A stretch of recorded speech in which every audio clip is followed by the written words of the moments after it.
जैसे ही भगवान श्री राघवेंद्र ने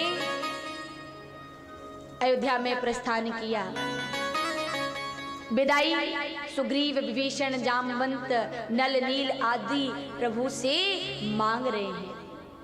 अवध में प्रवेश किया तो भगवान राम आए हैं, मेरा राम आ गया है, राम आ गया है, मेरा राम आ गया है। अवधवासी पीछे पीछे पीछे महल के राम के पीछे चलने लगे। हर्षित भये गए सब शोका। अभी तक तो जीवन केवल बिता रहे थे, अब जीना प्रारंभ कर दिया, क्योंकि राम जीवन में आ गए हैं। अयोध्या की एक एक दिवाली राम राम राम राम बोल रही है। राम ने सोचा कि मां कौशल्या से मिलूंगा, लोग कहेंगे कौशल्या जननी है, लेकिन मां कैकेयी का त्याग तो देखिए। भगवान जिस समय आए तो मैया सुमित्रा से नहीं मिले, मैया कौशल्या से नहीं मिले, जाकर के मां कैकेयी को प्रणाम किया। कैकेयी के महल में भगवान गए तो कैकेयी के नेत्रों से अश्रु निकल रहे हैं। कैकेयी ने अपना जीवन सर्वस्व कलंक धारण कर राम के लिए सर्वस्व निछावर कर दिया। 14 वर्ष तक कैकेयी की सेवा में कोई नहीं था, अपने हाथों से अपनी सेवा करती थी। राम राम राम राम कहती रहती थी, नेत्रों से अश्रु निकलते रहते थे। भगवान जिस समय ध्रुव नारायण को पाने के बाद रथारूढ़ होकर के आई नगर में, तो माता सुनीति से नहीं मिले, माता सुरुचि को प्रणाम किया, माता सुरुचि से भेंट की। क्यों? इसलिए कि माता सुरुचि नहीं चाहती थी कि मेरा ध्रुव केवल माता सुनीति का रहे, मेरा बालक ध्रुव जगत के पिता का बालक ध्रुव बने। इसलिए सुरुचि ने भी कलंक अपने धारण किया था सिर पर। आज माता कैकेयी के पास जब राम पहुंचे तो ऐसी है माता कैकेयी जो चाहती थी कि मेरा राम अवध का राम ना रहे। आज मेरा राम सबका राम बन गया।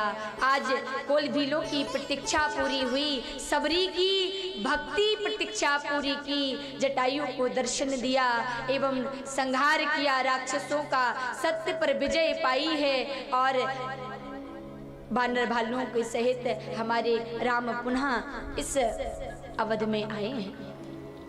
कैकेयी को प्रणाम किया और विराजे। तीनों रानियां आनंदित हो रही हैं। वशिष्ठ मुनि को प्रणाम किया।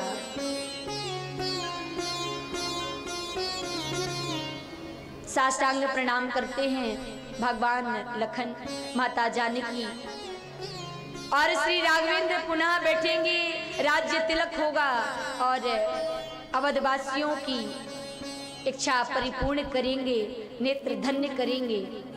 तैयारियां की गई हैं। आज वही सुदिन सुमंगल दिवस है जिस समय हमारे राम और माता जानकी पुनः राज्य सिंहासन पर अभिषिक्त होंगी। तो माता कैकेयी सिंहासन पर आरूढ़ हैं, माता सुमित्रा आरूढ़ हैं, मैया कौशल्या आरूढ़ हैं। तो भगवान राम एक एक का परिचय दे रहे हैं। सामने हनुमान को देखा, माता कौशल्या ने कहा कि राम ये हनुमान कौन है? तो माता जानकी बोल पड़ी,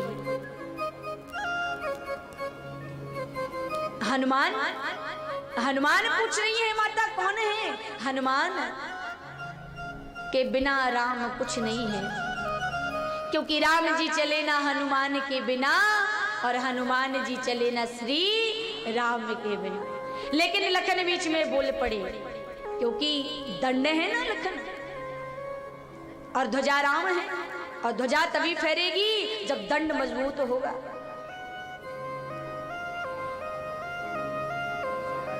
तो तो लखन बोल पड़े, बारी बारी लखन कहे माता सुमित्रा सो, यही हनुमान मेरे प्राण के बचैया हैं। मैया शक्ति बाण लगा था तो यही हनुमान के कारण जीवित हुए थे। भरत लजाए कहीं मातन सो, यही हनुमान मेरे बाण के खवैया हैं। माता जानकी पाई परे मैया कौशल्या की, यही हनुमान सिंदूर के रखैया हैं। यही हनुमान मेरे प्राण के बचैया हैं। यही हनुमान मेरे बाण के खवैया हैं। सभी को भगवान ने कुछ ना कुछ प्रदान किया है। सति पंच चौपाई मनोहर जान जो नर उर धरे, दारुण अविद्या पंच जनित विकार श्री रघुवर हरे। और भगवान श्री राम राज बैठे त्रिलोका, पुनः राम राज्य की स्थापना हुई है। भगवान श्री राम जन्मे हैं। जन्म से लेकर के नामकरण संस्कार, विश्वामित्र का आगमन और फिर मारीच स्वभाव जैसे राक्षसों का उद्धार, जनकपुर में मैया किशोरी से भेंट और धनुष भंग को करना, जानकी का विवाह किशोरी माँ का विवाह राम के साथ, चारों भाइयों का विवाह जनक की 4 पुत्रियों के साथ हुआ। राज सिंहासन पर बैठना था कि किसी की बुरी नजर अवध को लग गई थी, राम को बन जाना पड़ा था। एक राक्षस ने मैया जानकी का हरण कर लिया। किष्किंधा में सुग्रीव हनुमान से मित्रता हुई। राम का संदेश लेकर हनुमान पहुंचे, माता जानकी का संदेश राम को सुनाया, राम का संदेश माता किशोरी को सुनाया। रावण युद्ध हुआ, उद्धार किया प्रभु ने रावण का, अवध में आए हैं और पुनः राम राज्य की स्थापना हुई है। इतनी सी मात्र कथा हम युगो युगांतर जन्म जन्मांतर कल्प कल्पांतर युगो युगांतरों से सुनते चले जा रहे हैं। ना इस कथा में कहने वाला थकता है, ना सुनने वाला थकता है।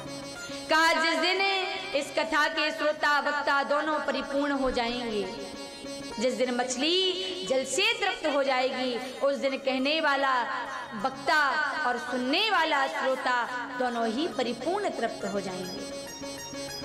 इतनी सी मात्र कथा हम सुनते और सुनाते चले जा रहे हैं।